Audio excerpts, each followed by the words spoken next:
আজ পিকনিকে এসে এতজনের রান্না যে একা নিজে হাতে করতে হবে তার কে জানতো। সবাই যে যার নিজের মতো করে আনন্দ ফুর্তি করতেই ব্যস্ত। তো চলো পুরো ভিডিওটা প্রথম থেকে শুরু করি। Hello everyone and again welcome back to my another mini blog. সেদিন ছিল 23শে জানুয়ারি। দিদি জিজু আমাকে অনেকদিন আগেই বলে রেখেছিল 23শে জানুয়ারি কিন্তু আমাদের সঙ্গে পিকনিকে যেতে হবে। সেই কথা মতো আমিও সকাল সকাল রেডি হয়ে বেরিয়ে পড়ি দিদি জিজুর সঙ্গে পিকনিকে। পাহাড়ের সুন্দর সুন্দর রাস্তা দেখতে দেখতে আমরা পৌঁছে যাই আমাদের লোকেশনে। বাড়ি থেকে আমাদের এই লোকেশনটা খুব একটা দূরে ছিল না। আচ্ছা, তোমরা কে কে এই জায়গাটা চিনতে পেরেছো আমাকে অবশ্যই কমেন্ট সেকশনে জানিও। আমরা লোকেশনে পৌঁছে সবাই এক এক করে গাড়ি থেকে নেমে গেছি আর এখন এক এক করে সব মালপত্রও নামানো হচ্ছে। এখানে পৌঁছাতে পৌঁছাতে আমাদের অনেকটাই লেট হয়ে গেছিল, তাই সবার প্রচন্ড পরিমাণে খিদেও পেয়ে গেছিল। টিফিনের খাবারটা বাড়ি থেকেই রেডি করে নেওয়া হয়েছিল, শুধু ডিম সিদ্ধটা ওখানে গিয়ে করা হয়েছিল। আমাদের টিফিনের খাবারে ছিল রুটি, ছোলার ডাল, বাঁধাকপির ঘন্ট, একটা করে ছানার মিষ্টি, একটা করে রসগোল্লা আর ডিম সেদ্ধ। টিফিন খেয়ে আমরা সবাই একটু আশেপাশে ঘুরতে বেরিয়ে যাই। পিকনিক স্পটের বেশ অনেকটা ওপরেই ছিল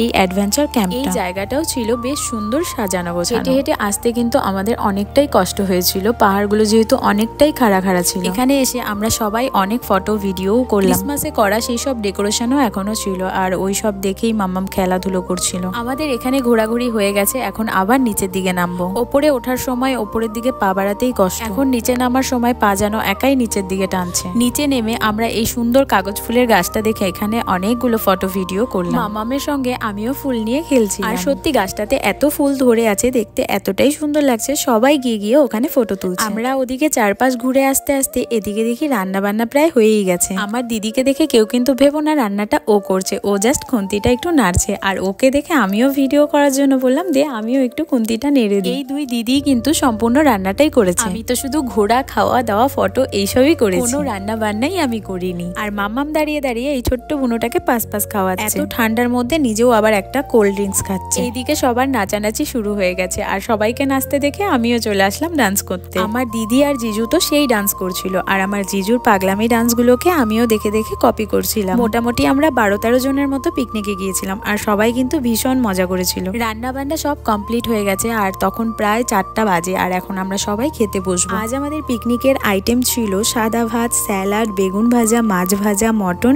আর মিষ্টি। খুব সুন্দর সিম্পল খাবারের আয়োজন ছিল আর খাবারগুলো বেশ ভালো হয়েছিল। আশেপাশে সবারই রান্না বান্না খাওয়া দাওয়ার পর্বই চলছিল। সেই দিনের ওয়েদারের কথা আর কি বলবো, তোমরা তো চারিপাশে দেখতেই পাচ্ছ কতটাই না কুয়াশা। খাওয়া দাওয়া করে ওঠার পরে আমাদের সবার প্রচন্ড ঠান্ডা লাগছিল, তাই এখানে সবাই মিলে বসে বসে আগুন তাপাচ্ছিলাম। এতক্ষণ পর মামামের নাচ করার এনার্জি এসেছে আর ওকে দেখে আমিও ওর সাথে সাথে নাচ করছিলাম। যতই টাইম বাড়ছে ততই কিন্তু চারিদিকের কুয়াশাও বাড়ছে। সেদিন সূর্যি মামা 5-10 মিনিটের মতো সবাইকে মুখ দেখিয়ে আবার চলে গেছে। সেই সারাটা দিন এই একই ওয়েদার ছিল আর এত ঠান্ডা ওয়েদারের মধ্যে মাম্মাম তখন থেকে এই কোল্ড ড্রিঙ্কসটা খেয়েই যাচ্ছে। কিন্তু ওর ফ্রেন্ডসদের সঙ্গে খেলাধুলো গল্পগুজব করে বেশ এনজয় করেছে। আমাদের যে কজন খাওয়া দাওয়ার বাকি ছিল তারাও খেতে বসে গেছে আর এখন এক এক করে বাসন কাসন ধোয়াধুয়ি করে আমাদেরকে বাড়ির দিকে রওনা দিতে হবে। খাওয়া দাওয়া করে সবকিছু গুছিয়ে গাছিয়ে গাড়িতে উঠতে উঠতে আমাদের তখন পুরো সন্ধ্যা হয়ে গেছে। পিকনিক স্পটের সব গাড়ি বেরিয়ে গেছে, শুধু আমাদের গাড়ি আর একটা গাড়ি লাস্ট ছিল। রাস্তায় তো প্রচন্ড কুয়াশা ছিল, তাই আমরাও আস্তে আস্তে পাহাড় থেকে নামছি। আস্তে আস্তে আমাদের সবার রাস্তাতেই চায়ের একটু নেশা লেগে গেছিল, তাই আমরা একটা দোকান দেখে দাঁড়িয়ে পড়ি চা খেতে। এই দোকানের 1 কাপ চা ছিল 30 টাকা করে। তো যাই হোক আমরা সবাই চাটা খাই। চাটা তেমন খুব একটা বেশি টেস্টও ছিল না, তার থেকে বেশি দামটাই ছিল। আমাদের সঙ্গে কিন্তু আমাদের মাম্মামও 1 কাপ চা খেয়েছিল। 30 টাকা ভাড়ের চা, তার মধ্যে চায়ের কোনো টেস্ট নেই। তাই এই দিদিগুলো বললো চলো আমরা ভাতটাকেও বাড়িতে নিয়ে যাই, তাও মনটাকে একটু সান্ত্বনা দেওয়া যাবে। চা খেয়ে গাড়িতে উঠে সবার এনার্জি লেভেল বেড়ে গেছে,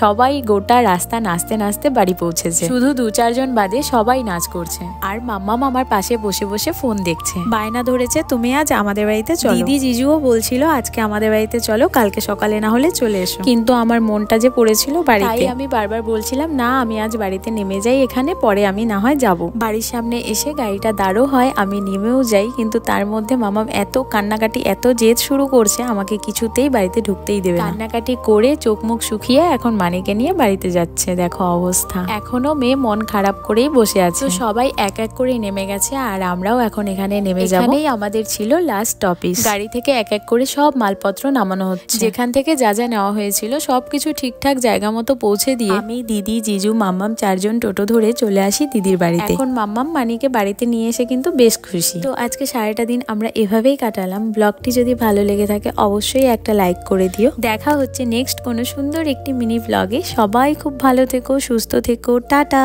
বাই।